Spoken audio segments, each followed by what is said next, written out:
የአንቶን ሲሜኒዮ ወደ ዩናይትድ የመዘዋወር ጉዳይ በደንብ ጠለቅ እያለ ይመስላል። በዚህ ሳምንት እንግዲህ ፋብሪዞ እንዳሳወቀው ከሆነ ዩናይትድ ሲቲና ቶተናም እንግዲህ የሲሜኒዮን ጉዳይ ለማጣራት እንደደውሎ አሳውቋል። ዩናይትዶች እቅዳቸው በመሃል ሜዳ እንግዲህ ሁለት ተጫዋቾችን ማስፈረም እንደሆነ አሁን ላይ እየተዘገበ ይገኛል። ባሊባ፣ አዳም ዋርተን እና ኤደርሰን ከነዚህ ከሶስቱ መሃል እንግዲህ ማየታችን የማይቀር ነገር ይመስላል። በጃንዋሪ ዝውውርም የመሳካት እድል እንዳለ ነው በሰዓት ላይ እየተነገረ የሚገኘው።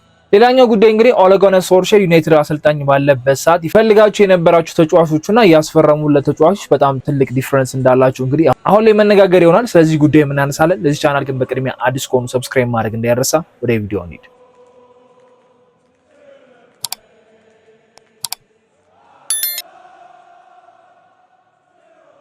ፋብሪዞ ባሳወቀው መሰረት እንግዲህ ዩናይትዶች የአንቶን ሲሜኒዮን ጉዳይ ለማጣራት ደውለው እንደነበረ ሰኞና በማክሰኞ መካከል ባሉ ቀናቶች እንግዲህ እንደደወሉ ነው የተናገረውና ዩናይትድ ብቻ ሳይሆን የደወለው ሲቲም ቶተናምም ደውሏል። እነዚህ ሶስት ክለቦች እንግዲህ በአንቶን ሲሜኒዮ ጉዳይ በደንብ ጠንከር ብለው እየተንቀሳቀሱ ይገኛሉና በዚህኛው የጃንዋሪ ዝውውር ተጫዋቹ የመልቀቅ ዕድሉ ሰፋ እያለ ነው። ፈላጊዎችም ደግሞ ጠንከር ብለው እየመጡ ይመስላል። ሲቲ እንግዲህ በላይ በግራው በኩል እንግዲህ አሪፍ የሆነ ተጫዋች ይፈልጋሉ። ዶርኩ ይሄን ያህል አለ አይደል ወጣ ገባ እያለባቸው ነው በዚህ ሰዓት ላይ።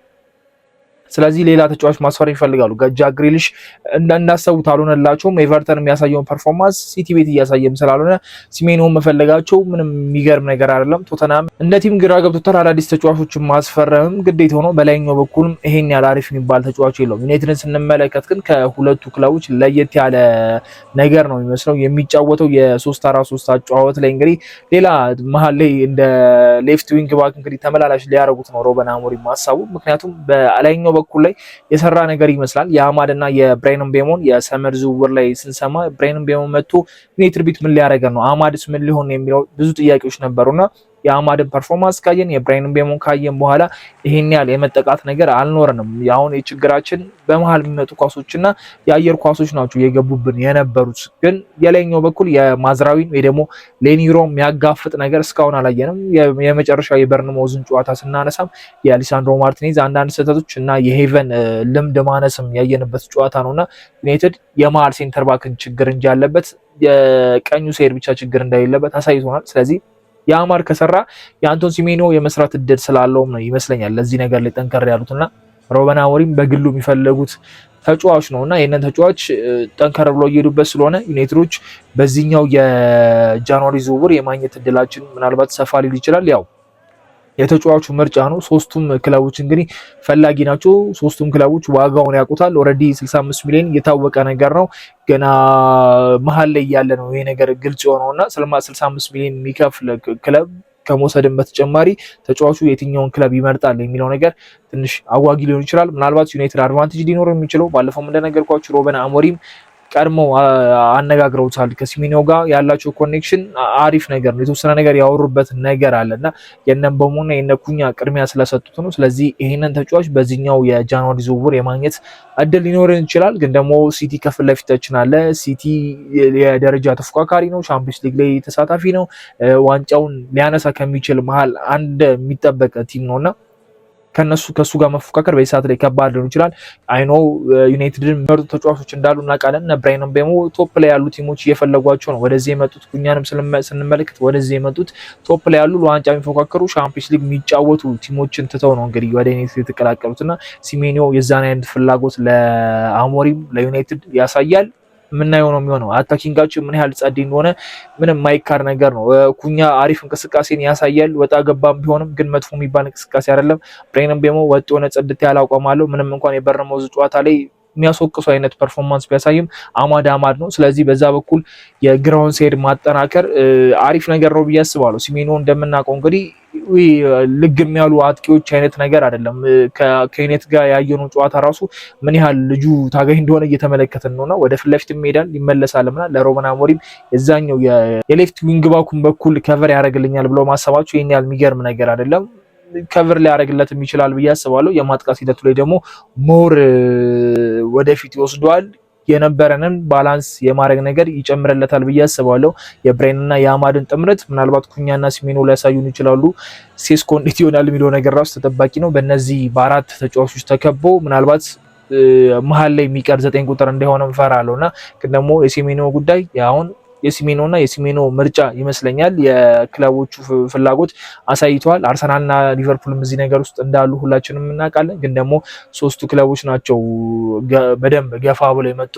የዝውውሩ መስኮት ይፋዊ ተደርጎ ሲከፈት ግን አርሰናልም ሊቨርፑልም የመምጣት እድላቸው ይኖራል ብዬ አስባለሁ። ልክ እንደ ኢዜ አርሰናል ምናልባት ሲሜኖ የሚፈልግ ከሆነ ሲሜኖ ወደ አርሰናል የሚሄድ እድሉ ሰፊ ነው። ያው ከልጅነቱ ሲደግፈው ያደገው ክለብ ስለሆነ ኢዜም ባለቀ ሰዓት ኦልሞስት ሂርቢጎ የተባለ ዝውውር ነው እንግዲህ የጠለፉትና ምናልባት አርሰናል በዚህ ነገር ኮንፊደንስ እና አድቫንቴጅ ያለው ቲም ይመስለኛል። ምናልባት ወደ ዝውውሩ የሚቀላቀል ከሆነ ምናየው ነው የሚሆነው። ይመርጣቸዋል ይመስለኛል፣ የሚመርጣቸውም ይመስለኛል ከኢዜም አንጻር ስናየው። ግን ደግሞ አርሰናል ሌላ ዝውውር እንዳያሳካበት የሚያደርግበት አንደኛው አድቫንቴጅ ተጫዋች የመሸጥ ግዴታ ይኖርበታል። እነ ቶሳርድን ወይ ደግሞ ማርቲኔሊን ከሁለት አንዱ መሸጥ ሊኖርባቸው ይችላል። እነ ማይዶኬ እነ ኢዜን ምናምን በጣም ብዙ ተጫዋቾች በሰመር አስፈርመዋልና መቶ ቤንች የመሆን ፍላጎት ላይኖረው ስለሚችል ከሁለት አንዱ መሸጥ አለባቸው። ማርቲኔሊን ወይ ቶሳርድን ከሸጡ ነው ምናልባት ወደ ሲሜኖ መሄዱት። ዩናይትዶች ግን ምንም አይነት ሽያጭ ስለማያስፈልጋቸው፣ ሲቲዎችም ይሄን ያህል ምንም ሽያጭ አያስፈልጋቸውም፣ ቶተንሃምም አያስፈልጋቸውም። ቅድሚያ ሰጥተውታል። ኦልሬዲ እያወሩ ነው እነዚህ ሶስት ቲሞች አሪፍ የሆነ አድቫንቴጅ እና አሪፍ የሆነ እንቅስቃሴ በሲሜኖ ጉዳይ እያደረጉ ነው። ዩናይትዶች ይህንን ተጫዋች ለማስፈረም በደንብ ፍላጎት እንዳላቸው ነው። እኔም በአሞሪም የሚፈልጉት አይነት ተጫዋች ከሆነ እስማማለሁ። አሞሪም የሚፈልጋቸው ተጫዋቾች ምን ያህል ለውጥ ቲሙ ላይ እያመጡ እንደሆነ ተመልክተናል እና ለአሰልጣኝ ቅድሚያ መስጠት በጣም ተገቢ ነገር ነው ብዬ አስባለሁ። የሶልሼርን ፊርማ ያሰባቸውንና የፈረሙላቸውን መጨረሻ ላይ ነግራቸዋለሁና ሩበን አሞሪም የሚፈልጋቸውን ተጫዋቾች ዩናይትዶች ማስፈረማቸው አሰልጣኙ ለሱ አጫውት ይሆናሉ ብሎ የሚያስባቸውን ተጫዋች ወደ ክለቡ መቀላቀል በጣም የተሻለ ነው ብዬ አስባለሁ። አመራሩ ላይ ያሉ ሰዎች የዝውውሩን ነገር ባይወስኑ በጣም የተሻለ ነው። የሶልሼርን ጉዳይ ስናነሳ ምን ያህል ለአሞሪም ይሄንን ነገር መተውና ዩናይትዶች በገንዘብ ጉዳይ መደራደሩን ብቻ ፎከስ ቢያደርጉ ብለን የምናወራበት ነገር ይነሳል ብዬ አስባለሁና ሌላኛው ባሊባ ኤደርሰን እና አዳም ዋርተንን እንግዲህ ዩናይትዶች አሁንም ቢሆን ሁለት የመሀል ሜዳ ተጫዋች ማስፈረም እንደሚፈልጉ ነው እየተነገረ የሚገኘው። ምናልባት እኛ ኤደርሰን እና ባሊባን ከሁለት አንዱ የትኛውን እንምረጥ የሚል ነገር አለ። የመጀመሪያው ተመራጭ አሁንም ቢሆን ባሊባና ባሊባ ነው። አሁንም የሩበን አሞሪም ምርጫ እሱ ነው። ባሊባን በኢንተርቪው እንግዲህ ሰዎች እኔን አፌክት እያደረገው ነው ዩናይትድ መፈለጉ ምናምን ነገር እያለ ነው። ግን ደግሞ ይሄን ያህል አፌክት አላደረገኝም። አይኖ ራሴ ላይ ጫና እያበዛው ነው። የራሴን የጥሩ የሚባል አቋም ከዚህ በፊት ሳሳልፈው የነበረውን ሲዝን ለመመለስ እየሞከርኩ ነው። ግን ደግሞ አፌክት አላደረገኝም ብሏል።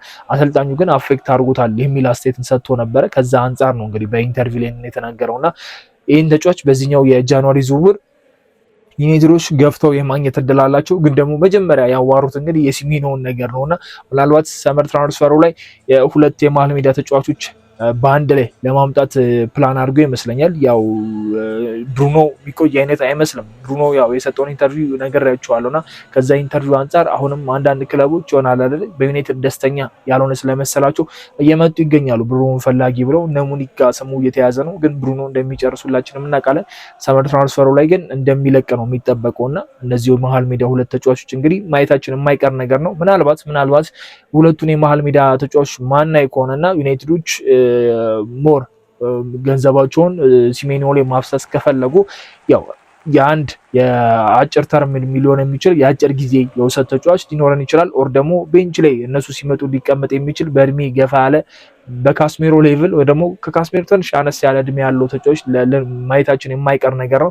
አሁን ስማችን ከኔቬስ ጋር እየተያያዘም ነው እና ኔቬስ እድሜውም አሪፍ ነው፣ 28 ዓመቱ ነው። ያው ወደ ሳውዲ ሲሄድ ኦልሞስት ያለቀለት ነገር ቢመስልም ግን ደግሞ ከሳውዲ ያንን ያህል ገንዘብ ለምዶ ወደ እንግሊዝ ፕሪሚየር ሊግ መጥቶ ፐርፎርም ያደርጋል፣ ይጫወታል፣ የመጫወት ፍላጎት ያሳያል የሚለው ነገር ራሱ ጥያቄ ነው። ግን ደግሞ እንደዚህ ካቀዷቸው ከነ ኤደርሰን ከነ ባሊባና አዳም ዋርተን ውጪ እንደዚህ የተጫዋቾችን የመመልከት እቅዱ ይኖራል። መሽከርከራቸው አይቀርምና እንዳልኳችሁ ጋራጋርም ጉዳይ መርሳት የለበትም። የባለፈው የመጨረሻው የዝውውር መስኮት ላይ የሰማነው ስም እሱ ስለሆነ አሁንም ተመልሶ መምጣቱ አይቀርም። የመጨረሻ ታይም ላይ ሊሆን ይችላል ወይ ደግሞ የተወሰነ የነ ባሊባ የነ ኤደርሰን ጉዳይ ዩናይትዶች ገፍተው ማስፈረም የማይችሉበት ደረጃ ከደረሰ እሱን መመልከታችን አይቀርምና የዩናይትድ የሁለት የመሀል ሜዳ ተጫዋች ፍላጎት በዚህኛው በጃንዋሪ ይሳካል ብዬ አላስብም። ግን ደግሞ አንዱን ቢያሳኩ በጣም ደስተኛ ነኝ። 60 ሚሊዮን ወደ 65 ሚሊዮን አካባቢ ለሲሜኖ ከሚያወጡ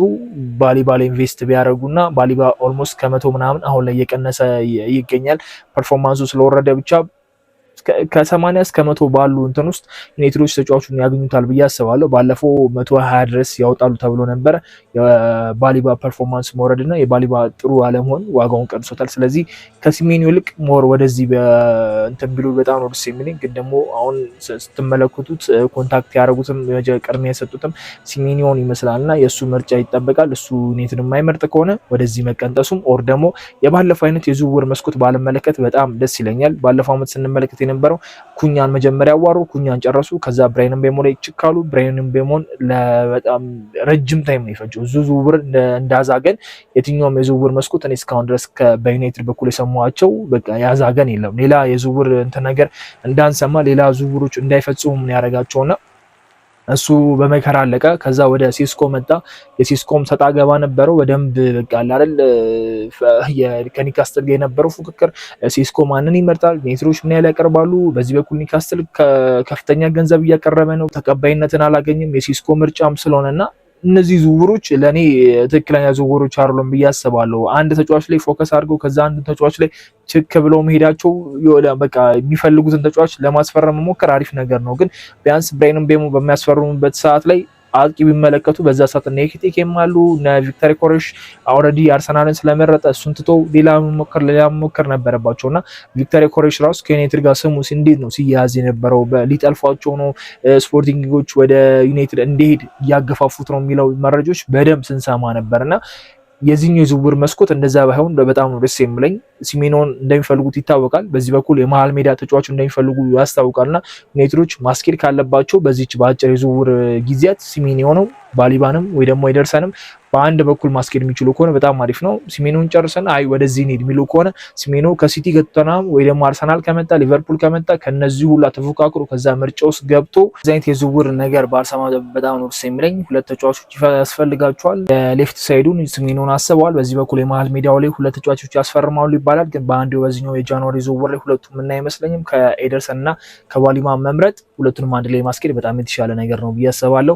ካልሆነ ደግሞ ያው እንደተባለው የአጭር ጊዜ የመሃል ሜዳ ተጫዋች መምረጥ ነውና ችክ ያለ ዝውውር የዚህኛው የዝውውር መስኮት ባይሆን በጣም እመርጣለሁና እስኪ የምንመለከተው ነው ቢሆነው። ግን ደግሞ የሲሜኒዮ ጉዳይ አሁን ላይ በደንብ ጠንከር ያለና ዩናይትድ የሚገፋበት ነገር ይመስለኛል። ምናልባት በነ ሲቲ በቶተንሃም በሌሎች ክለቦች ካልተቀደመ በስተቀር ይህንን ዝውውር የመቶ ፍላጎት ያለው ነገር አይመስለኝም። ይህንን ዝውውር በምን አይነት መንገድ ይጨርሰዋል የሚለውን ነገር እንመለከታለን። እስቲ በአጭር ጊዜ የሚከፈል በሁለት ተርም በሶስት ተርም ምናምን ልክ እንደ ኩኛ ብራያን ምቤሞ ሲያደርጋቸው እንደነበራቸው ለድርድር የሚያመች ነገር ውስጥ መግባቱ የማይቀር ነገር ነው። በአንዴው 65 ይከፍላል ብዬ አላስብም እና የሌሎቹንም ዝውውር አፌክት ስለሚያደርገው የጃንዋሪ ዝውውር ስለሆነ ይሄን ያለ ወጪ በመሃል ማውጣት ላይፈልጉ ይችላሉ። ግን ደግሞ ይሄን ያለ ወጪ በመሃል ማውጣታቸው ወደ ሻምፒዮንስ ሊጉ ሊመልሳቸው ይችላሉ። ወደ ሻምፒዮንስ ሊግ ሲመለስ ዩናይትዶች ከስፖንሰርሺፕ ሆነ ከሻምፒዮንስ ሊግ የሚያገኙት ከፍተኛ ገንዘብ ስለሆነ ይሄንን ገንዘብ ላለማጣት ሲሉ ኢንቨስትም ሊያደርጉ ይችላሉ ብዬ አስባለሁና ይህንን ዝውውር በደንብ ማጥናት አለባቸው ብዬ ከማስበው ዝውውር መሀል አንደኛው ነው፣ ግዴታው ነው ያለው። የነጥብ ጋፕም አሪፍ ስለሆነ ዩናይትድ ቶፕ ላይ መቀመጥ እድል አለው። እድሎችንም አብክኗል እና ያለመጠቀም ጉዳይ ነው እንጂ ቶፕ ውስጥ የሚያስገባው ነገር ነበረ። ከቶፕ ውስጥ በላይ የዋንጫ ተፎካካሪ ሊያደርጋቸው የሚችል ኦፖርቹኒቲዎች ነበሩ፣ ግን ዩናይትዶች እነዛን አልጠቀምም። የኤቨርተኑም የበርንሞዝም ስናነሳ ዌስትሃምን ስናነሳ ይሄን ያለ ምንም የሚያስብሉ አለ አይደል እንዴት ነጥብ ሊጥል ቻለ የምንላቸው ጨዋታዎች ናቸው። 4 ጨዋታዎች እንኳን ብናነሳ የኖቲንግሃም ማንሳት እንችላለን፣ እየመራ ነው። ከዛ በዛች ደቂቃ ውስጥ ጎል ገብቶበት ነው። ዌስትሃም እየመራ ነው፣ ጌሙን መቆጣጠር አቅቶት የገባበት። ኤቨርተን ጭራሽ በ10 ነው ምናምን 80 ምናምን ደቂቃ ሙሉ ጎል ሳያስቆጥር ነው የወጣው። የበርንሞዝን ጨዋታ እንደዛ ተመርቶ 79ኛው ላይ ጎል አስቆጥሮ በቃ ያለችዋን 10 ደቂቃ ምናምን የሚያዛቅቱት ምናምን ነው እንጂ እነዚህን ሉዝ ያደረጋቸውን ፖይንቶች አሁን ያለበት ፖይንት ላይ ቢጨምር ዩናይትድ ከቪላም በላይ ከሲቲ እኩል ሊያደርገው የሚችልበት ሁለተኛ ደረጃ ሊያስቀምጠው የሚችልበት አጋጣሚ ነበርና ከሲቲ ጋር እኩል የሆነ ነጥብ እንደነበረን ሁላችንም እናውቀዋለን። እና አሁን ያለን ጋፕ ግን ትንሽ ሰፋ ብሏል። ግን ደግሞ የዚህኛው የጃንዋሪ ዝውውር እነዚህን ተጫዋቾች ማስፈረም የሚችል ከሆነ እንደዚህ አይነት ፖይንቶችን ሉዝ ያደርጋል ብዬ የማላስብም እና ምናልባት የአልታይ ነገር አጠራጣሪ ነው። ወደ ቱርክ ሊግ ሊመለስ ስለሚችል ሴኒ ላመስ ከሱ ጋር ሊያግዘው የሚችል አንድ በረኛ ያስፈልጋል እና እሱንም ማስፈረማችን ወይ ደግሞ ስለ በረኛ የዝውውር ዜና መስማታችን የማይቀር ነገር ነው። ግን የሁለቱ ጉዳይ በጣም አሪፍ ነው። ስለ ሶልሼር እስቲ ስለፈለጓቸው ተጫዋቾችና ዩናይትድ ስላስፈረመላቸው ተጫዋቾች አሁን ላይ እንግዲህ እንደ መረጃ ወጥቶ እዚህ ምስሉ ላይ የምታያቸው ተጫዋቾች ሶልሼር የፈለጋቸው ናቸው። ይሄ ደግሞ የምታያቸው ዩናይትድ ያስፈረሙት ተጫዋቾች ናቸውና ሶልሼር እንግዲህ ሃላንድን ከዩናይትድ ቤት ከወጣ በኋላ እንግዲህ በየኢንተርቪው በሰጠው ቁጥር ሃላንድን ለማስፈረም ዩናይትዶችን ጠይቆ ግን ደግሞ እምቢ እንደተባለ ደጋግሞ የሚያወራው ነገር ነው። እሱም በቃ የሆነ ሃላንድን ስትመለከቱት የሚያስቆጭ ነገር ነው። ለዛም ነው በቃ ጥሩ ፐርፎርም እያደረገም ስለሆነ ነው። ገና ዶርትመንት ሳይር ነው ወደ ዶርትመንት ሳይዘዋወር ነው ሃላንድን የፈለጉትና ያኔ ዋጋውም ይሄን ያህል አልነበረም። ዩናይትዶች በቀላሉ ሊያገኙት የሚችል ተጫዋች ነበረ። ግን ደግሞ ፍላጎት ስላልነበራቸው ወር ደግሞ ሶልሼርን ስላላመኑበት ለሱ የሆነ አላረን ይህንን የዝውውር ነገር ስላልፈቀዱለት ነው ማይሆን ዝውውሮች ያካሄዱት ብዬ አስባለሁና ሃላንድን ሚስ አድርጓል። ፕላስ ደግሞ ራይስም የዩናይትድ እቅድ ውስጥ እንደነበር ሁላችንም እናውቃለን። የአርሰናል 100 ሚሊዮን ከፍሎ ሲያዘዋውር ዩናይትዶች የዛን ያህል ገንዘብ መክፈል ስላልፈለጉ ብቻ ነው እንግዲህና ደሞዝ ምን ያህል እንደሚከፍሉለት ተጫዋቾች እናውቃለን። ለዝውውር ግን መክፈል አይፈልጉም። እነ ካስሜሮ እነ ቫራን ምናምን የፈረሙባቸውን ደሞዞች እናውቃለን። ግን ደግሞ የዝውውር ገንዘብ ይሄን ያህል የሚባል ነገር አይደለም እና ራይስ አሁን ለአርሰናል ምን ያህል ወሳኝ ተጫዋች እንደሆነ እናውቃለን። አሁን እኛ የመሀል ሜዳ ችግራችንን ደግሞ እየተመለከተን ነው። በዚህ በኩል ሌላኛው ተጫዋች ደግሞ ቤሊንግሃም ነው። ቤሊንግሃም ሌላ የመሀል ሜዳው አቀጣጣይ የሚባለው ተጫዋች ነው። ዶርትመንት ራሱን በደንብ አሳይቷል። ከዛም ማድሪድ ላይም መጥቶ ምን እያደረገ እንደሆነ እየተመለከትን ነው። እነዚህ ተጫዋቾች በጥሩ ታይም በጥሩ ኤጅ ላይ ዋጋቸው በደንብ ይህን ያህል ሳይወደድ ኦሌ ጉናር ሶልሼር ዩናይትድ እንዲያስፈርሙለት ጠይቋቸው ነበረ። ግን ደግሞ ዩናይትዶች ይህንን ነገር አልፈለጉምና አልፈቀዱለትም፣ አላስፈረሙትም። ያስፈረሙላትን ተጫዋች ስንመለከት ክርስቲያኖ ነው። ክርስቲያኖ የዩናይትድ እቅድ አልነበረም። እሱን ደግሞ በጣም በግልጽ ሁኔታ የምናውቀው ነገር ነው። ክርስቲያኖ ብዙ የዩናይትድ ደጋፊዎች ወደ ዩናይትድ በመመለሱ ደስተኛ ናቸው። እሱም በማየታቸው ልክ እንደ አንድ ሌጀንድ የክለቡ ሌጀንድ ተብሎ ስለሚወራም ሌጀንድም ስለሆነ በክለቡ ላይ ትልቅ ታሪክም የጻፈ ተጫዋች ነው። የፕሪሚየር ሊግ አሸናፊ፣ ሻምፒየንስ ሊግ፣ የባላንዶር አሸናፊ በማንቸስተር ማሊያ ነው ይህንን ነገር ማድረግ የቻለውና ይህ ተጫዋች ወደ ተቀናቃኝ ወይ ወደ ጎረቤት ክለባቸው ወደ ሲቲ እንዳያመራ ፈርጉሰንም ገብቶበት እንግዲህ ክርስቲያኖ ዩናይትድ መርጦ ወደ ዩናይትድ መጣ። በምን አይነት መንገድ ከዩናይትድ እንደለቀቀ ሁላችንም እናውቃለን። ሌላኛው ሳንቾ ነው። ሳንቾ አስፈላጊ ተጫዋች ነበረ። የእሱን ዝውውር እንኳን መግፋት የምንችለው ነገር አይደለም። ግን የኦሌ ጉናር ሶልሼር ፍላጎት እንዳልነበረ ነው የሚያሳየው አሁን ላይ እና ሳንቾ መጣ። ይሄን ያህል ራሱን ፕሩፍ ሳያደርግ ጭራሽ ከዩናይትዶች ጋር ደጋፊዎች የሚጠሉት አይነት ተጫዋች ሆኖ ነው የተለያየው እና ሌላኛው እኔ ዩናይትድ በመምጣቱ በጣም ማዝነው ተጫዋች ቫንደቬን ነው። ቫንደቬን ራሱን ለማሳየት እድል አላገኝም። አሁን ኮቢ ሜኑ እንላለን አይደል? ቫንደቬን እንዳየው እንደ በቃ መከራውን እንደበላው ቤንች ላይ ሆኖ ሜኑ ምንም አይነት ነገር አላየም። ያኔ አቅም ነበረው ከአያክስ ቤት የነበረው እሱን በቃ አያክስ ቤት በነበረበት ታይም ራሱን እንዴት ፕሩፍ እንዳደረገ ዩናይትድ መጥቶ በደንብ ይሳካልታል ተብሎ ይጠበቀ። ግን ደግሞ ሶልሼር ያንን ነገር ሊፈቅዱለት አልቻሉም። እድል ሊሰጡት ያልቻለው ተጫዋች ነውና እኔ እሱ ዩናይትድ በመምጣቱ ነው የምትጸጽተው። ሌሎች ተጫዋቾች እድል ተሰጥቷቸው ነበረ፣ ግን እሱ እድል ሳያገኝ ነው በቃ ኦልሞስት የእግር ኳስ ካሪየሩ በቃ በዩናይትድ ቤት ተበላሽቶ ነው የሄደው ማለት ይቻላል። አሁን እንኳን እግር ኳስ መጫወት እየቻለም አይደለም። ሲዝን ኦፍ የሆነ ጉዳት አጋጥሞታልና ከሚያሳዝኑኝ ተጫዋቾች መሀል አንደኛው ነው። ሌላኛው እንግዲህ ቫራን ነው። ቫራን በጉዳት እንደሚሰቃይ እናውቃለን። ኦልሞስት የጥሩ የሚባለውን ካሪየር በማድሪድ ቤት ጨርሶ ነው የመጣው። ግን ደግሞ ዩናይትድ ቤት መጥቶ ማገልገሉ ሁላችንም እናውቃለን። ግን ደግሞ በጉዳት በጣም የሚሰቃይ ተጫዋች ነበር እንጂ ከሊሳንድሮ ማርቲኔዝ ጋር በቴናግ ስርም ምን ያህል ጸዴ እንደሆነ ሁላችንም እናውቃለን። እና ዩናይትዶች የሚያስፈርሟቸው ተጫዋቾችና አሰልጣኞቻቸው የሚፈልጓቸው ተጫዋቾች በጣም የተለያዩ እንደሆነ እያሳየን ነው። አሁን ላይ ግን አሞሪም የሚፈልጋቸውን ተጫዋቾች አሞሪም ላይ ብቻ ኢንቨስት እያደረጉ እያሳዩ ነው። ስለዚህ ትክክለኛ ውሳኔ ነው ብዬ አስባለሁ። ልክ አሞሪም እንደሚፈልገው ከኤደርሰን ይልቅ ባሊባን ያስፈርሙለታል ብዬ አስባለሁ። ሲሜኖን እየፈለገ ነው። ስለዚህ ሲሜኖንም ያስፈርሙለታል ብዬ መናገር እችላለሁ። የበረኛ ችግር ያው ሴኒ ላመንሰን አልመረጡም። ከእሱ የፈለገው ማርቲኔዝን ነበረ። የስልክ ልውውጥም ላይ ማርቲኔዝም ነበራቸው። ማርቲኔዝ እስከ መጨረሻ ቀን ድረስ እንግዲህ ዩናይትዶችን እየጠበቀ እንደነበረ ብዙ መረጃዎች ወጥቶ ነበርና አሁን የበረኛው አለ አይደል? ሴኒ ላመንስ መጥፎ በረኛ ነው ማለት አልችልም። በጣም ጥሩ በረኛ ነው። ራሱን በደንብ እያሳየ ያለ በረኛ ነው። ክፍተታችንን ከቨር እያደረገ ነው።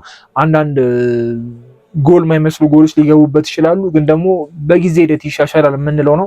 ይሄ የጨረሰ በረኛ ነው ለማለት ይከብዳል። ማርቲኔዝን ግን አንተን ብናስቀምጠው የጨረሰ በረኛ ነበረ፣ ግን ደግሞ የአሞሪም ምርጫ ሌላ ነው፣ እነሱ የፈለጉት ነገር ሌላ ነው። ማርቲኔዝ የተወሰነ የገንዘብ ነገር አላስማማቸው። በዚህ በኩል ደግሞ የተወሰነ ገንዘብ ነው ያለው፣ እድሜው ገና ነው፣ የሚያድግ ተጫዋች ነው።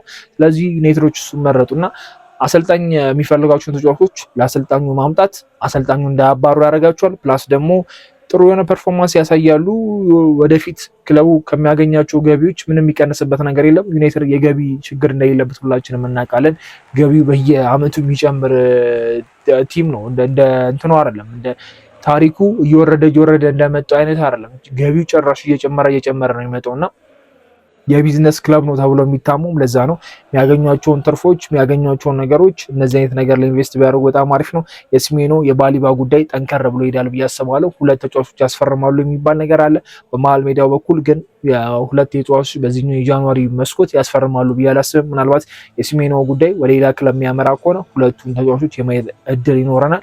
ዩናይትዶች እስቲ የዝውውሩ መስኮት ተከፍቶ ጥያቄ ሲያቀርቡ በደንብ የምናወራበት ይሆናል። ከፊት ለፊታችን ትልቅ ጌም አለ ከቪላ ጋር የምናደርገው፣ ስለሱ ጨዋታ በደንብ እናወራለን። ያለ ምበሞ ያለ አማድ ያለ ማዝራዊ ምን ያሳዩናል የሚለውን ነገር እናያለን። እነ ማቲያስ ዴሊት እነ ሃሪ ማጉዌር ካልተመለሱ በዚህ የተከላካይ ክፍል በጣም ከበድ ሊለን ይችላል። ስለ ጨዋታው በጨዋታው በምሰራው ቪዲዮ እናወራለን። ለዚህ ቻናል ግን አዲስ ከሆኑ ሰብስክራይብ ማድረግ እንዳይረሳ። የሚቀጥለው ቪዲዮ እስከምንገናኝ መቻችሁ።